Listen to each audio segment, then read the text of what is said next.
Evolución de la biodiversidad cenozoica en la selva peruana, nuevos datos. Esta presentación técnica estará a cargo del doctor Pierre Oliver Antoine. El doctor Pierre es doctor en paleontología y profesor en el Instituto de Ciencias de la Evolución de la Universidad de Montpellier, Francia. Ha participado en más de 50 expediciones de campo en Pakistán, Turquía, Perú y Bolivia. Muchas gracias. Muchas gracias por haber invitado al equipo a través de yo a hacer esta charla. Lo siento, estoy con gripe y hemos regresado del campo hace muy poco, entonces, bueno, quizás las palabras no van a venir como lo deberían. Entonces, mil disculpas por eso. Voy a intentar hacerlo en 3/4, como es el formato regular, pienso. Y si ustedes ven que se demora un poquito, por favor, hay que decírmelo, porque a veces hablo mucho. Ya, entonces, voy a hablar de esa biodiversidad cenozoica y se puede ver que es un equipo y con muchos afianzamientos, pero más que todo trabajamos acá en Perú con el Museo de Historia Natural de la San Marcos. Hace 12 o 13 años que estamos trabajando acá con esa institución y aprovecho la oportunidad para agradecer también al INGEMET porque nos invitó César Chacaltana a venir acá hace 2 semanas y pudimos ver un material tremendo de Santa Rosa, de la selva peruana que no habíamos visto ya. Entonces, muchas gracias César y todo el equipo de paleontología acá. Gracias. Bueno, pienso que acá todo el mundo conoce a la selva peruana en particular. Bueno, esos son fotos típicas de la selva con guacamayos, con mariposas y más que todo con un río y selva. Entonces no es un lugar muy favorable para fosilización y para que se conserven los fósiles. Bueno, por lo menos a priori. Y es verdad que Amazonía para geología y más que todo para paleontología no es favorable. Porque ¿dónde se pueden encontrar fósiles? Bueno, únicamente se pueden encontrar fósiles entre los ríos y la selva. Y a veces la zona es muy restringida. Se nota a la izquierda que este barranco es el único lugar donde se pueden encontrar rocas. Y eso es un yacimiento del Mioceno superior. Y se pueden ver el equipo trabajando, investigando, prospectando. A la derecha, bueno, casi no hay barranco, justo hay selva y río. Entonces no es fácil. Bueno, con respecto al altiplano boliviano, por ejemplo, acá afloran. Es mucho más fácil. La única cosa que hay en el altiplano o en la cordillera es que falta oxígeno, ¿no? Y se nota con el doctor François Pujos que falta oxígeno, ¿no? O 4.000 y picos. Y cuando chequeamos en la selva, se puede ver con el doctor Maribo, está acá. No hay muchas elecciones. Agua, selva, falta justo una venda de 1 metro y entonces hay que chequear dentro de esa venda. Eso también es un sitio. Entonces, no es fácil, pero se puede confocar fácilmente porque no hay muchas opciones.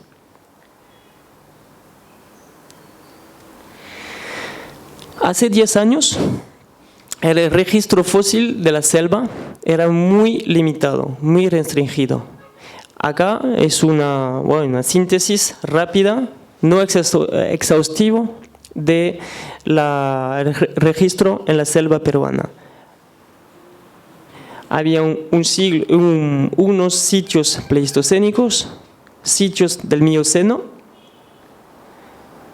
y un sitio cretáceo, en Bagua. No había mucho más. Entonces faltaba una parte mayor de la historia de los bichos y de las plantas en el Cenozoico de la selva. Ahora la selva es un hotspot, un punto caliente de biodiversidad. Entonces, era muy interesante poder investigar en la selva para ver cómo interpretar, cómo tener un mejor conocimiento de la emergencia y de la evolución de esa biodiversidad tremenda. Hace 11 años fue publicado una monografía muy importante, la monografía de la fauna de Santa Rosa.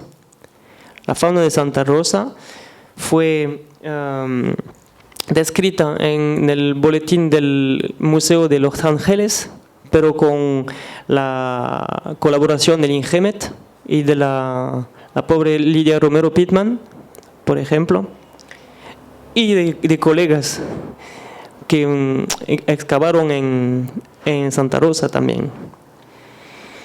Santa Rosa es muy importante porque es la primera fauna paleógena de la selva en Perú, pero también en el norte de Sudamérica en general. Bueno, independientemente, nuestro equipo trabajó en Perú. Nosotros hemos empezado en el 2003 y son entre 20 o 25 expediciones que hemos organizado para encontrar fósiles de plantas, de animales y desarrollar el registro. Bueno, se nota que hay muchos sitios peruanos y una expedición en Perú y Ecuador, en el Napo. Básicamente el trabajo es excavar, como con esa tortuga mata-mata gigante, con el doctor Stéphane Brusset, quien era el entrenador del equipo peruano de rugby, los Tumis. Se nota con su brazo, ¿no? Pero también el trabajo es dedicado al tamizado. Eso, tamizando fósiles, tamizando sedimentos finos, gracias a eso se puede encontrar una parte bien más grande, mucho más grande de biodiversidad, porque así se pueden chequear restos chiquititos de bichos chiquititos. Y esos bichos, esas plantas, por ejemplo las carófitas, son una parte tremenda de la biodiversidad y de la paleobiodiversidad, ¿no? Eso es un sitio también en Contamana. Se nota una islita por la media parte de la quebrada. Eso es el sitio. Es chico, pero rico. Más chico. Madre de Dios es un sitio, una localidad con vertebrados y carófitas. Eso es el nivel centimétrico. La localidad está restringida a venda. Y hay 11 especies de vertebrados adentro. Son peces, pero también un fragmento de diente de un mamífero del Paleoceno. Muy temprano para un mamífero en la selva. Es el resto del más temprano de mamífero de la selva. Es el diente que está a la esquina, arriba a la derecha. Bueno, nuestro método de trabajo siempre es lo mismo, sigue lo mismo. Tratamos de refinar las dataciones y para refinar las dataciones usamos en primer lugar el mapa geológico y después podemos enfocar con las formaciones que nos interesan, prospectando, y cuando encontramos material, tratamos de conocer las dataciones, la edad, gracias a los especímenes que encontramos, todos in situ, no en superficie. No tamizamos en superficie, no chequeamos en superficie porque se puede mezclar, especialmente en quebradas, en ríos. Trabajamos también gracias a un contexto, a secuencias estratigráficas, para saber que hay una parte más vieja, una parte más joven dentro de la sección, y eso se puede comparar más fácilmente. Pero también, aunque seamos especialistas por la mayor parte, especialistas de mamíferos, trabajamos con todos tipos de fósiles, cualquier grupo de fósiles. No somos expertos, pero tenemos un equipo, una red con expertos de todos los grupos. Entonces, trabajamos con datos independientemente, con vertebrados, que sean mamíferos, cocodrilos, tortugas, peces, también con otros marcadores tremendos, como foraminíferos, dinoflagelados, ostrácodos, carófitas, todo lo que se puede, polen, todo lo que se puede usar, lo usamos. Y además, comprobamos todo con dataciones radioisotópicas, argo, uranio, plomo, termocronología a baja temperatura cuando se puede, especialmente cuando encontramos cenizas o areniscas. Todo lo usamos trabajando con los geólogos, especialmente del IRD. Y ponemos todos los resultados juntos y se puede usar como un marco fiable, confiable, así. Bueno, van a seguir algunos ejemplos de lo que hemos encontrado durante los 12 últimos años, a empezar por Iquitos. Bueno, Iquitos conocen esa foto, es por río, entonces no hay otra opción, bote, río, barranco. Y se nota también que estamos distrayendo la población que está esperando la caída, ¿no? No ocurrió esa vez. A veces se nota que encontremos cosas. Eso es en Tamchiyacu, cerca de Iquitos, es un sitio famoso. Se nota que hay 4 humanos, seres humanos, paleontólogos, y algo negro abajo. Acá. No es muy fácil que ver. Tengo una foto, una mejor foto. Eso era en 2006 con Anjali Goswami, John Flynn del American Museum de Nueva York, y se puede reconocer Rodolfo Salas, que está acabando su tesis en Francia. Eso es el espécimen limpiado, preparado por Water en el museo. Es un astrapoterio. Los astrapoterios son conocidos, son ungulados, son mega herbívoros, hasta 2,5 toneladas. Y parecen un poco a elefantes o a rinocerontes. Y son endémicos de Sudamérica. Se extinguieron al fin del Mioceno medio. Y justamente este sitio es fechado del fin del Mioceno medio. También habían hallazgos más raros, como este delfín de agua dulce, un hínido. Eso es menos raro porque hay aninga, aves, serpientes ahora en la zona, en la selva. Y había muchos cocodrilos. Se nota que Rodolfo tenía ya un interés tremendo en los cocodrilos. Ahora está acabando su doctorado sobre cocodrilos.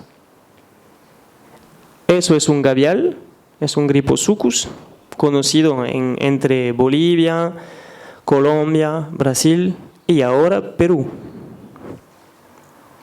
Es un cocodrilo comedor de peces. En Iquitos, finalmente hay algo como 7 especies asociadas de cocodrilos. Es la biodiversidad de cocodrilos la más tremenda en el mundo. No hay ningún equivalente que sea hoy día o en el pasado en África, en Asia o en Sudamérica. Es el único lugar donde se puede encontrar 7 especies juntas. Y el yacimiento, su superficie es menos de esa sala. Entonces vivieron juntos. Y para vivir juntos tenían hábitos diferentes. Habían comedores de pez, comedores de carne y, lo que es más raro, 3 comedores de moluscos. Ustedes quizás conocen el ambiente Pebas, con conchas y conchas y conchas. Y esos cocodrilos se adaptaron para comer lo que era lo más abundante, sino lo más rico. Ceviche mixto, ¿no? Con concha negra. Hemos encontrado también vegetación que sean troncos, árboles, hojas, polen, frutas, semillas. Eso es muy importante porque da informaciones tremendas sobre el ambiente, sobre también el cubierto vegetal, sobre la densidad de la vegetación. Y parece que, bueno, son las conchas también, de Pebas, conchas con diseños, colores, eso es la particularidad del ambiente Pebas también, preservación excepcional, con hasta 80 especies de moluscos juntas, asociadas dentro de un sitio. Y el colega holandés Frank Wesseling describió unas 200 especies en el ambiente Pebas. Hay Pebas y concha, la concha de Pebas, tremenda, debía comerse, ¿no? Y la sorpresa mayor fue el descubrimiento en 2004, durante la primera misión en Iquitos, de ámbar. Ámbar, lo saben, es resina que puede ser de coníferos o también de árboles como mimosa, fabácea. Eso es el nivel donde fue encontrado ámbar en Iquitos. La característica más importante del ámbar es que se puede preservar insectos, artrópodos adentro. Y eso era el primer trozo de ámbar que hemos encontrado. Y había insectos. Mosca, mosquito. Este mosquito es un quirónomido. Es interesante porque vuela, pero su larva es acuática y se necesita mucho agua. Entonces se puede saber con eso que había un ambiente muy acuático, lo que no es sorprendente cuando hay 7 cocodrilos, ¿no? Ácaro, falleció 2 veces. Sí, no es un título de una película, es justa la verdad. Este ácaro fue pegado por una araña, sobre una tela de araña.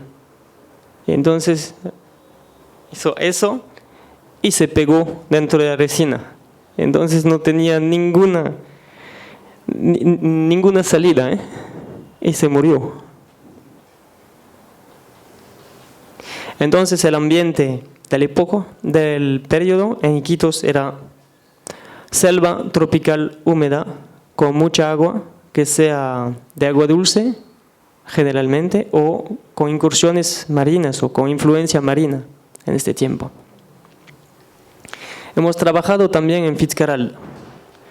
Ustedes deben conocer la película Fitzcarraldo con este loco que intentó atravesar desde la subcuenca del norte hasta la subcuenca del sur y se perdió.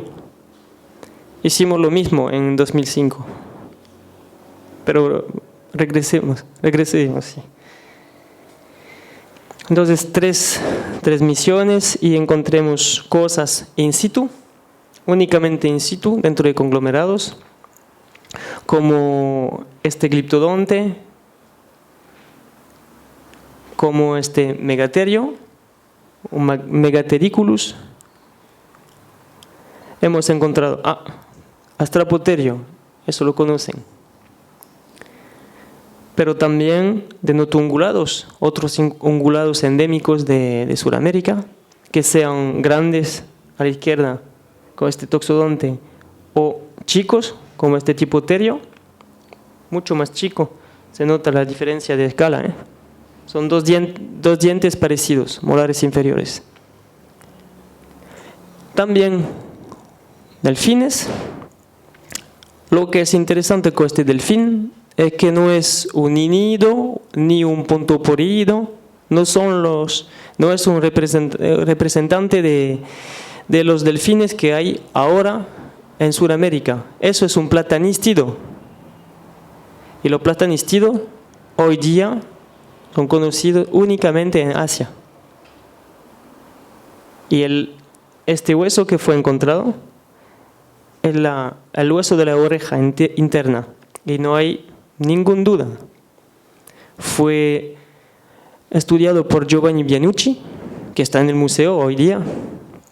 Es un especialista mundial de este grupo. Entonces no hay ninguna duda. En el ambiente de Fitzcarrald había agua dulce, probablemente, con algo de afinidades asiáticas.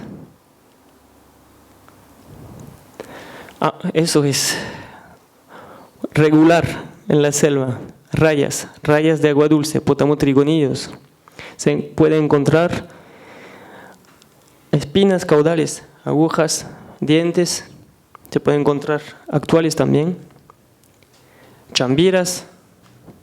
¿Conocen eso? Se come, ¿eh? También pesgatos, bagres. Se comen. Digo se comen porque hemos pasado 3 semanas muy bravas en la selva, sin comida, porque la canoa con la comida estaba 2 días atrás de nuestras.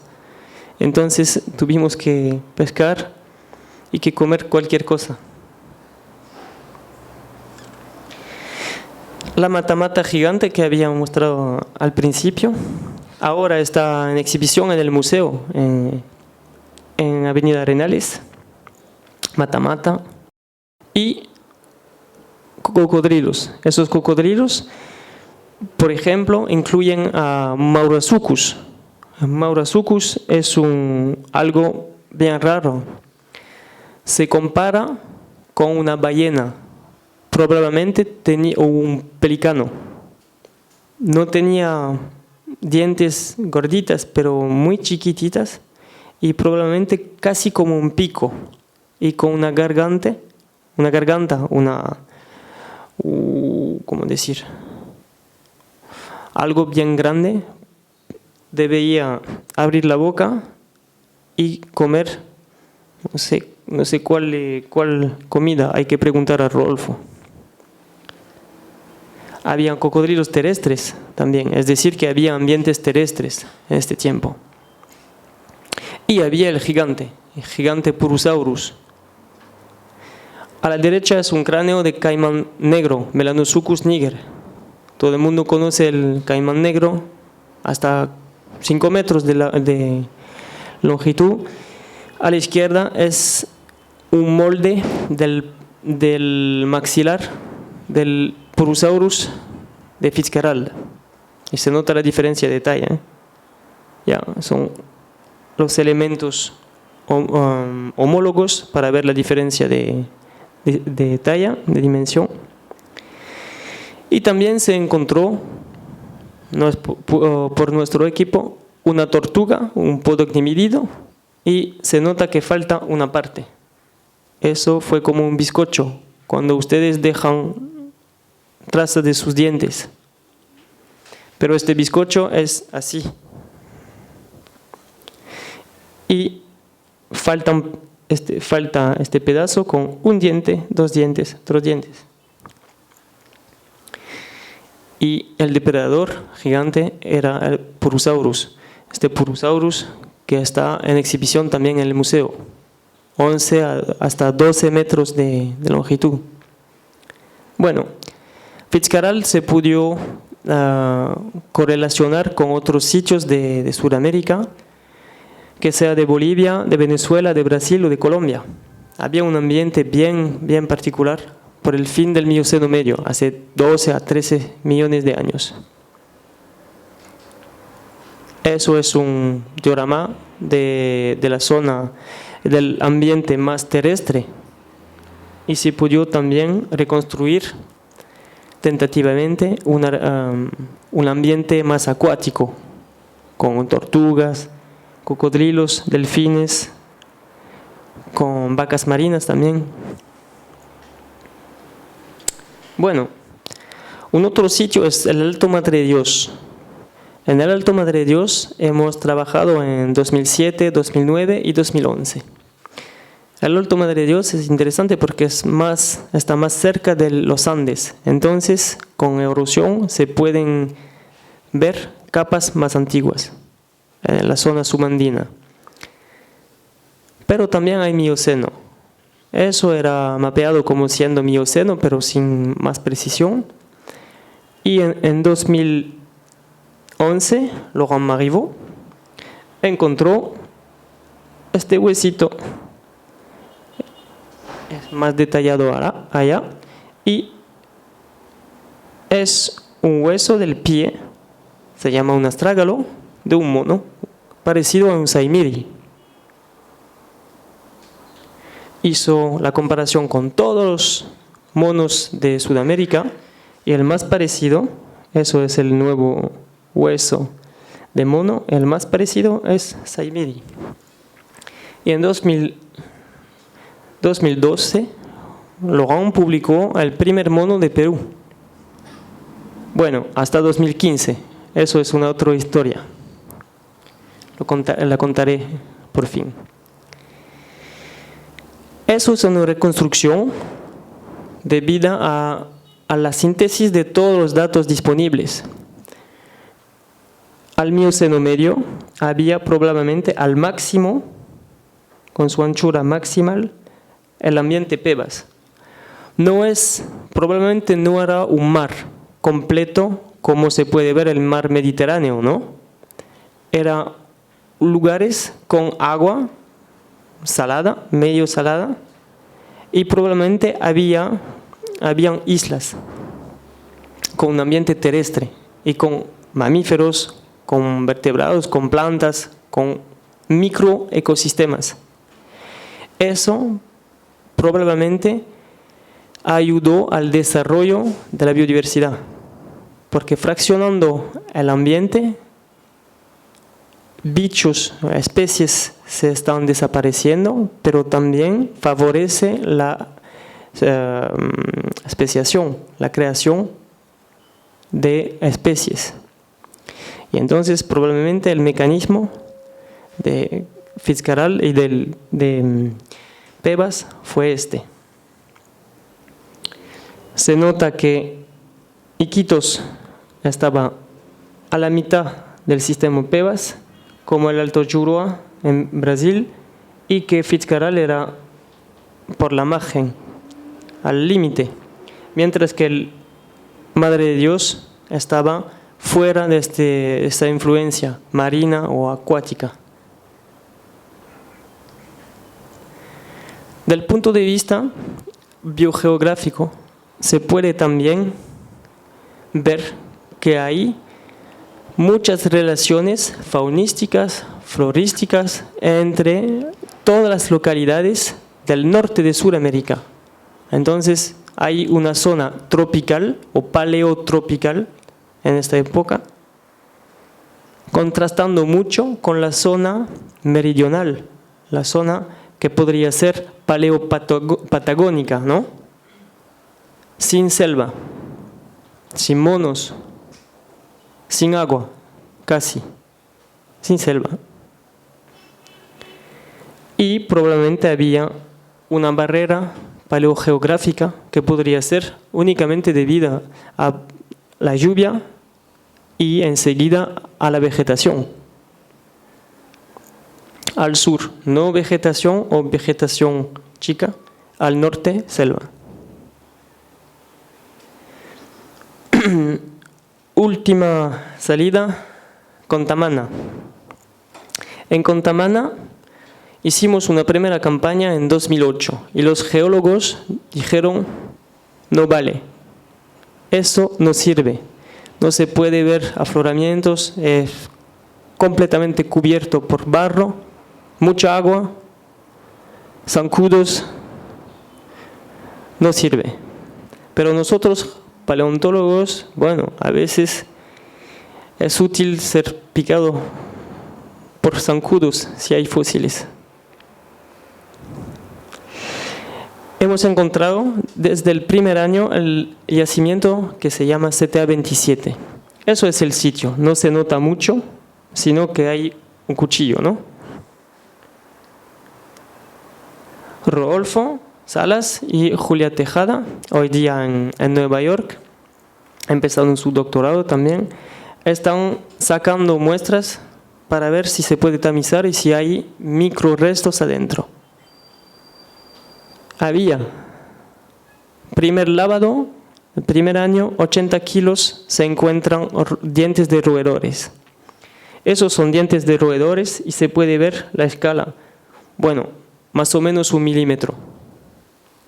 Es mucho más chico que los roedores de Santa Rosa. Mucho más chico, mucho más bajo. Se dice braquiodonte. Y para roedores, eso es una firma que son o eran primitivos. Es una tendencia a una altura mayor con el tiempo.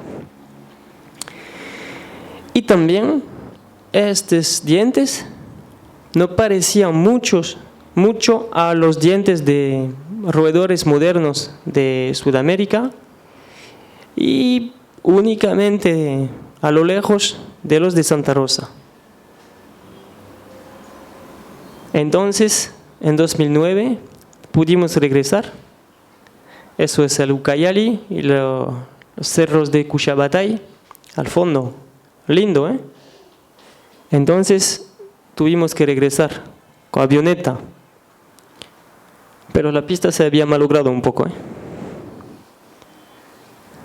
Y bueno, regresamos. Pista así, zancudos, no hay problema. Hay fósiles. Pero no hay pista. Entonces hay que caminar 1 hora, 1 hora y media dentro del barro y después dentro del río. No hay mototaxi, no hay carros, no hay nada. La primera vez que Laurent vino en la selva, vino en Contamana en 2011, me dijo, por lo menos en Birmania hay burros para llevar. Y contesté, pero acá el burro es tú. Y yo soy también un burrito, ¿eh? Porque llevamos 20 y 25 kilos de sedimento a secar, a tamizar, a secar, a tamizar, a secar, a tamizar. 20, 25 kilómetros de caminata por día. Secamos el sedimento, eso es el sitio CTA27. Eso es la temporada seca. Es decir, que no se está lloviendo todo el tiempo. Pero a veces es el último día de campaña y tenemos que tamizar porque, bueno, hay que regresar a Lima con el sedimento. No secó, este sedimento esta vez. Eso es el equipo de 2012. Se ve también Ali Altamirano, del museo también.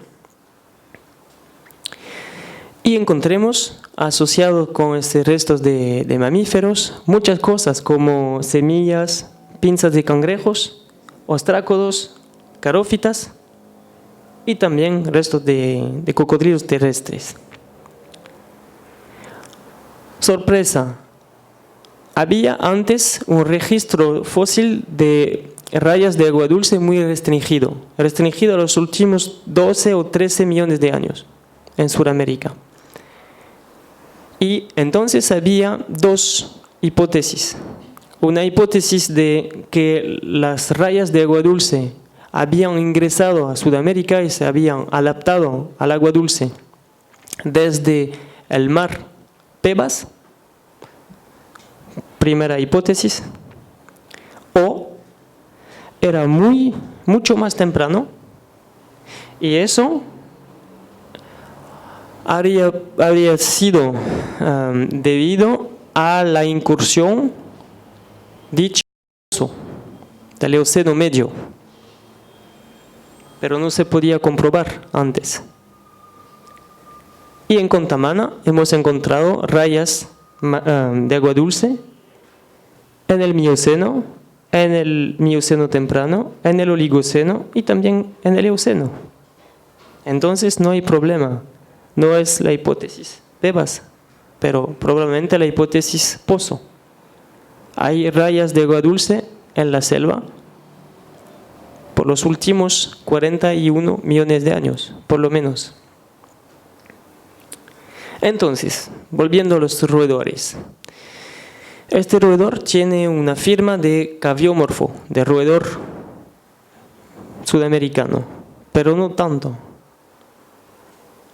porque se puede comparar directamente con un roedor africano de la misma época.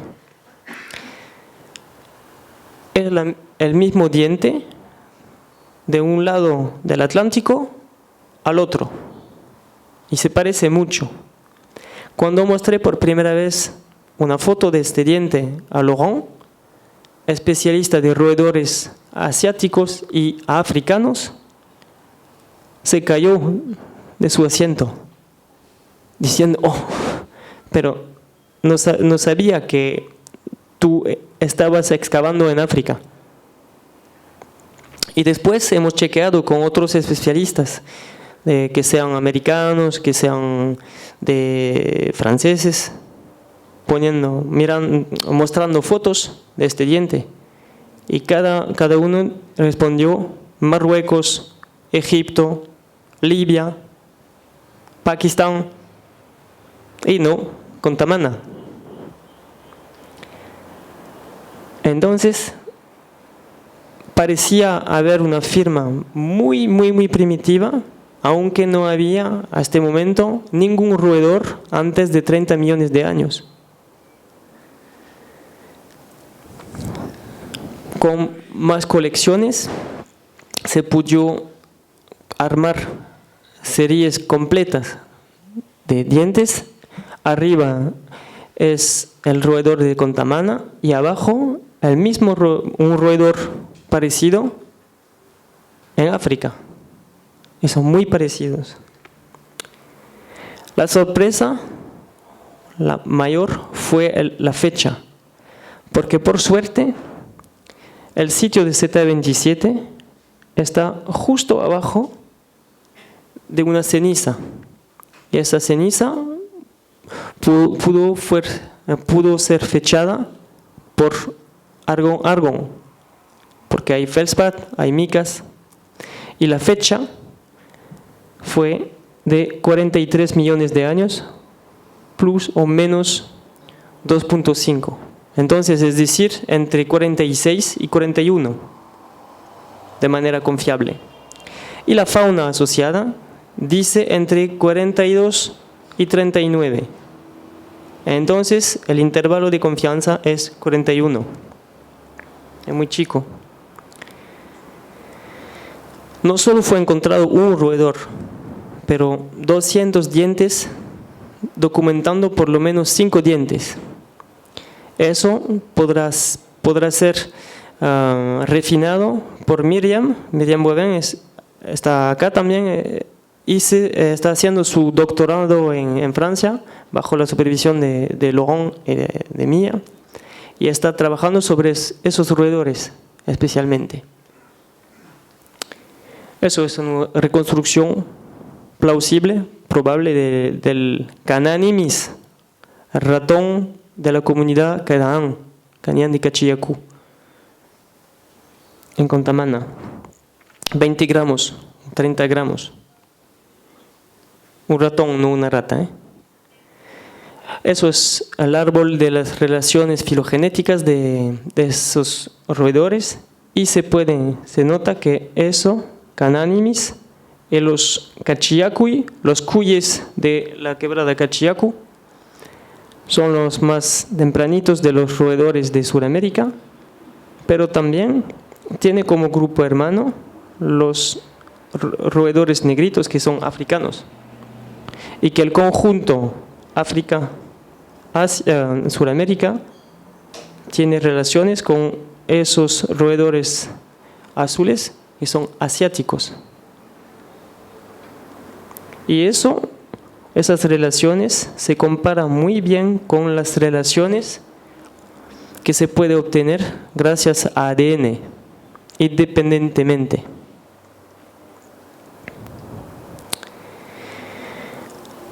Eso es el intervalo de Contamana. Y se nota en la parte rosada, se puede ver que falta un registro de roedores en todo este tiempo. Entonces hay que encontrar más.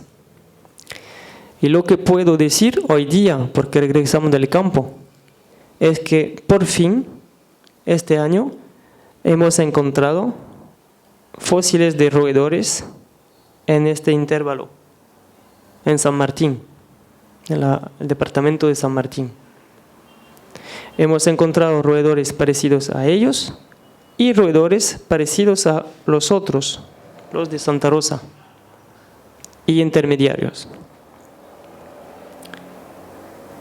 Bueno, justo voy a acabar con un poco de historia biogeográfica para explicar lo que sería la hipótesis la más probable por la llegada de esos roedores de afinidades africanas o asiáticas, ¿no? Entonces, eso es una representación del mundo hace 45 a 40 millones de años. Se nota inmediatamente que Sudamérica era conectada con la Antártida, pero no con el Norteamérica, y también se nota que el Atlántico Sur estaba mucho menos ancho, más angosto que hoy día. Eso es debido a la apertura del Océano Atlántico, ¿ya? Eso es Contamana. Los otros sitios con roedores del mismo grupo son en Sudamérica, en África, esencialmente en Norte África. Hay también un sitio en Namibia, me lo olvidé, y también en Asia. Y si hacemos un resumen de las relaciones filogenéticas, como un árbol simplificado, da eso. Es decir, que los ancestros están en Asia, después se van en África, hay una segunda radiación adaptativa, evolutiva en África, y después directamente hasta América, Sudamérica. Pero ¿cómo explicar eso? Bueno, hay varias hipótesis, pasando por Asia hasta el norte, Norteamérica, Sudamérica. Largo viaje, no evidencia. Pasando por, no sé, Australia y Antártida. Largo viaje, no evidencia. Pasando por Madagascar o en otros archipiélagos hasta Antártida y no evidencia. Quizás un día, pero ahora no evidencia. Esos son los roedores ctenodactílidos, fiomorfos y caviomorfos. El más probable es que se fueron directamente desde África, por casualidad, hacia Sudamérica, flotando. Las corrientes oceánicas a esta época fueron reconstruidas por paleooceanólogos y dicen que eran en el mismo sentido, es decir, corrientes yéndose desde la costa africana, atlántica, hasta Brasil. Vientos durante el verano también, mismo sentido. Y se pudo modelar en este tiempo, siendo 800.000 kilómetros de distancia, se pudo reconstruir, modelizar la duración de este viaje. Y mira, puede ser menos de una semana. Menos de una semana si las corrientes son favorables y los vientos también. Y una semana para un roedor se puede hacer sin problema, sin comer. No se trata de un bote grande con motor, seguro. Pero a veces ocurre, no es un roedor. Tengo que admitirlo, no es un roedor. Pero eso ocurrió hace 2 años en Australia. Este perro estaba flotando sobre un tronco e hizo 200 kilómetros así, antes que las autoridades lo recojan. Lo que es muy interesante es que probablemente fue el mismo mecanismo que pudo dar o explicar la llegada de los monos en Sudamérica. Porque si se trata de las relaciones filogenéticas, se nota que los ancestros están en Asia, que hay una radiación en África, una segunda radiación en África y que el grupo hermano es sudamericano. Y Laurent es especialista de monos como de roedores. Y lo que es interesante es que sistemáticamente cuando hay roedores del grupo de Ctenohistrica, se encuentran asociados monos. Entonces son los mismos puntos que para roedores, porque son las mismas localidades. Y no hay sorpresa. En Contamana se encuentran monos. En Santa Rosa se encuentra un mono. En La Venta hay mono. Bueno, acabaré con este ejemplo porque es muy importante y tiene algunos meses. Al principio del año, todo el mundo debe saberlo, acá fue descrito un mono que se llama Perupithecus, el mono de Perú. Bueno, este mono de Perú fue encontrado en Santa Rosa. No se puede saber exactamente la edad de Santa Rosa porque únicamente hay mamíferos, todos son nuevos y entonces no se puede fechar con precisión. Es una pena. Espero que será solucionado bien pronto. Lo que es interesante también es que exactamente el mismo esquema, el mismo dibujo que para roedores. El grupo hermano se encuentra en Libia y está Lapithecus, un mono con una cola grande, viviendo probablemente dentro de árboles, del Eoceno tardío, Santa Rosa siendo del Eoceno tardío o más probablemente, entonces lo digo, no hay evidencia, pero pensamos que es más probable que sea del Oligoceno temprano. Este bicho, representado por 2 dientes, ya se nota que los dientes son muy parecidos. Este bicho existía en Sudamérica en este tiempo. Es decir, que hay una larga historia que escribir. Eso es la síntesis de lo que conocemos ahora. Ahora, en la selva, hay fósiles para el Cenozoico, en Juanguera, en el Mioceno, en Madre de Dios, en Fitzcarral, en Iquitos. El Oligoceno es representado, documentado en Contamana, pero ahora también en Bellavista, cerca de Juanjuy. En Santa Rosa, aunque Santa Rosa pueda ser también documentando el Eoceno tardío. En Tarapoto ahora tenemos nuevas fechas. El sitio de la Bocana, que conoce bien César, con Baguaterium. Ahora parece ser del Eoceno tardío, porque tenemos nuevas fechas, uranio-plomo y argón-argón. Contamana es del principio del Eoceno tardío, o del límite Eoceno medio, Eoceno tardío. Y tenemos un sitio en el Alto Madre Dios, el Paleoceno tardío, con mamíferos, con carófitas, con peces. La única cosa que falta es el Eoceno temprano. El Eoceno temprano es un periodo muy importante porque entre el Paleoceno y el Eoceno, la Tierra, fue en general, a una temperatura tremenda, 10, 12, 14 grados más alta que hoy día. Eso es conocido bajo el nombre de Paleocene-Eocene Thermal Maximum. Es el máximo, la temperatura maximal del Cenozoico. Y de eso no conocemos ninguna información, no tenemos ninguna información en la selva.